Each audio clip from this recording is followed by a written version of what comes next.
The Mystery of Sister Elara. Long ago, in a quiet town, there was a famous school called St. Helena's Academy for Women. It was a place where young women learned to become nuns. The school was peaceful, with many churches and convents all around.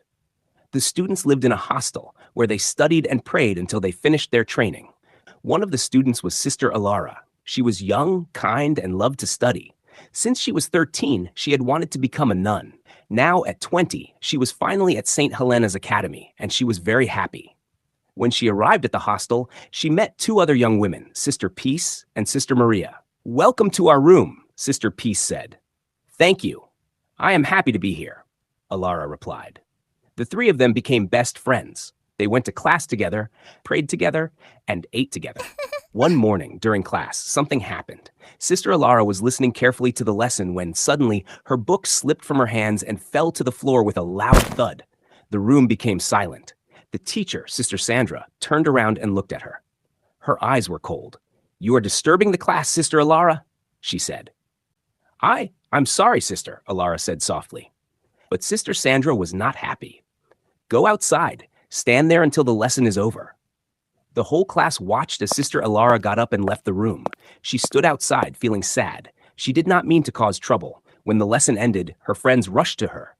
"That was not fair." "You only dropped your book," Sister Maria said. Sister Peace frowned. "Sister Sandra is too harsh. We should tell Father John." So, the three of them went to the office of Father John, the head of the academy.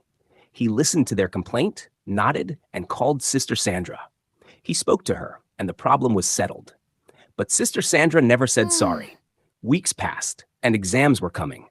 The girls wanted to study hard, so they made a plan. "We should wake up early tomorrow," Sister Maria said. "We can study in the convent before morning prayers." "That's a great idea," Sister Elara said. "I will set the alarm." That night, they went to sleep early. At 4 a.m., the alarm rang. The girls woke up, dressed quietly, and walked to the convent. A few other nuns were awake, and they greeted them. Then they sat down and opened their books. After some time, Sister Elara felt tired. "I need a short break," she said. "I'll go to the kitchen for some water." "All right," Sister Peace said, not looking up from her book. Sister Elara stood up and left. An hour passed. Sister Peace looked around. "Where is Sister Elara?" Huh? "She has been gone for too long," Sister Maria said. Feeling worried, the two girls went to the kitchen. But when they entered, they saw something strange, a water bottle on the floor. Its cap was open. Water had spilled on the floor. Near it, they saw one of Sister Elara's slippers. Their hearts started to beat fast. "This is not right," Sister Peace whispered. They began searching for her. They called her name. No answer. Then they found something else, Sister Elara's other slipper. It was near the convent's well. An older nun walked to them and asked, "What are you looking?" They explained, and the nun joined them to search. The older nun walked to well and looked inside.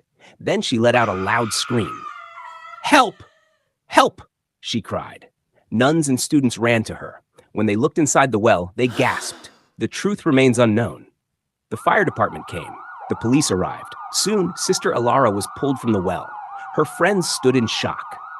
"We were just with her last night," Sister Maria said, shaking her head. The police asked questions. They wrote reports. They took pictures. But no one knew what had happened. Now, the academy was no longer peaceful. A shadow of sadness covered the school. Everyone whispered the same question. What really happened to Sister Elara that night? The police came and looked at her body. They saw cuts and bruises. They found a head injury. But in the end, they said, she drowned. She must have done this to herself. But the people of the town did not believe it. Her friends asked, why would she wake up early, set an alarm, and then do this? They looked at the kitchen. The fridge door was open. A bottle's cap was off. Water was spilled. Everything looked rushed. Something is not right, the people whispered. Someone is hiding the truth. The case was handed over to the crime branch. They investigated for months, but in the end, they gave the same answer. Sister Elara did this to herself. The town was not satisfied. The girls in the convent were afraid. If this can happen to Sister Elara, it can happen to any of us, they said. Years passed. Sister Elara's friends finished school and left the convent. But one of them, Sister Maria, could not forget what had happened.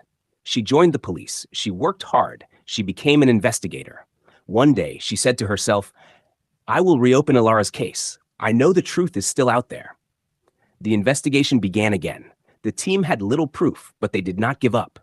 They made a doll the same size as Sister Elara and dropped it into the well. They watched where it got injured. They compared it to the real injuries, but the answers were still unclear. Then they checked the old medical reports. They found something missing. Look at this, one officer said. There are more injuries on her body. These were not written in the first report. Sister Maria looked closely. Someone hurt her, she said. She did not do this to herself. The team agreed, but there was a problem. We don't know who did it, but they admitted. Many people were questioned, but no one had proof against them. The case seemed stuck. Then one day a man came forward. He was not a friend or a neighbor. He was a thief. His name was Mr. Park. The officers looked at him. A thief? They said. Can we trust him? But Mr. Park spoke with a serious face. I have stolen many things in my life, he said, but what I saw that night, I have never forgotten. The room went silent. That night, I went to St. Helena's to steal, he admitted. It was dark. I moved quietly, but then I saw something strange. Someone else was sneaking in, and when I saw his face, I knew who he was. The officers leaned in. Who was it? Mr. Park took a deep breath. Father John, the head of the academy. The officers looked at each other. The room was quiet. Then one of them spoke. What was a priest doing in the girls' hostel at such a late hour? And with that question, the case took a new turn. The night Mr. Park went to steal.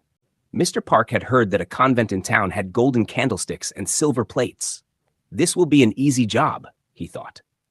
So, in the dead of night, he crept into the convent, careful not to make a sound. As he moved through the halls, he saw Father John, Father Jose, and Sister Sandra. They were whispering in the dark. Something about them seemed strange, but Mr. Park had come to steal, not to ask questions. He slipped past them and disappeared into the night. The next day, Mr. Park read something shocking. Sister Elara, a nun from the convent, had gone missing. People were talking. The police were asking questions. Mr. Park felt uneasy. Had he seen something important? But he had a problem. If he told the police what he saw, he would have to admit that he was stealing that night. So he kept quiet. Years passed. The case remained a mystery. People forgot. The convent became quiet again. Then, 11 years later, Mr. Park heard something that made his heart pound. The case had been reopened. He couldn't keep the secret anymore. He went straight to the police. I have something to say, he told them. I was in the convent that night. I saw Father John, Father Jose, and Sister Sandra. The police listened carefully, but instead of thanking him, they grabbed him. You are the one responsible, they said. You went there to steal, but Sister Elara caught you. You panicked, hurt her, and threw her into the well.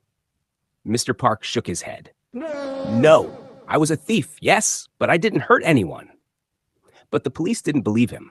They locked him up for 20 days. They questioned him over and over. They tried to break him, but Mr. Park did not change his story. At Sister Maria's house, she sat beside the window thinking about what Mr. Park had said. She thought for a long time. If he was lying, why would he admit to stealing? She wondered. She decided to believe him. She spoke to her investigation team, and finally, they started looking at other suspects. Father John, Father Jose, and Sister Sandra. Now, people in the town started whispering again. Father John and Sister Sandra were too close, they said. Someone even heard Father John say they were like a married couple. The police decided to investigate them. They took the case to court. Father John, Father Jose, and Sister Sandra stood before the judge. Their lawyer tried to make Mr. Park look bad. He is a criminal, the lawyer said. He has 10 cases against him. Mr. Park did not deny it. Yes, I am a thief, he said. But today, I am speaking the truth. His words shook the courtroom. The court ordered something called a narco test. A doctor gave Father John, Father Jose, and Sister Sandra a special drug that made them tell the truth. Their words were recorded on 3 CDs, but when the police checked the CDs, something was wrong. The recordings had been changed. Who did this? The court demanded. Everyone who was there during the test was questioned, but no one admitted to tampering with the CDs. The police sent them to a special lab. The results were shocking. Father John's CD was edited 25 times. Father Jose's CD was edited 15 times. Sister Sandra's CD was edited 22 times. Now the court was angry. "We want the real CDs in 10 days," they ordered. But before those 10 days were up, something unbelievable happened. The original recordings were shown on TV. Nobody knew who leaked them or how, but the whole town watched. And finally, the truth was revealed. That morning, Sister Elara went to the kitchen to get some water. She drank and then heard strange noises from a room behind the kitchen. She went to check. She opened the door and froze. Inside, Father John, Father Jose, and Sister Sandra were doing something forbidden in the convent. Their eyes met hers. They panicked. "She saw us!" Sister Sandra gasped. Before Sister Elara could run, Sister Sandra grabbed an axe. Thud! She hit her on the head. The room fell silent. "What do we do now?" Father Jose whispered. "We have to hide this," Father John said. They dragged her body to the well and threw her inside. Now, the whole town knew the truth. The police immediately arrested them. Many court hearings followed. People talked. The evidence was shown. Finally, the High Court gave its decision. Father John, Father Jose, and Sister Sandra were sentenced to life in prison. They were fined $1 million each. And so, after so many years, justice was finally served. And what happened to Mr. Park? He was still the thief. But on that day, he became something more. He became the man who told the truth. But he was also fined $500,000, and he accepted it with complete silence, a weary nod, and the quiet knowledge that truth, though costly, had finally been heard. This is the fictional story of Sister Abaya, a young nun who lost her life, but in the end, justice found her after 28 years.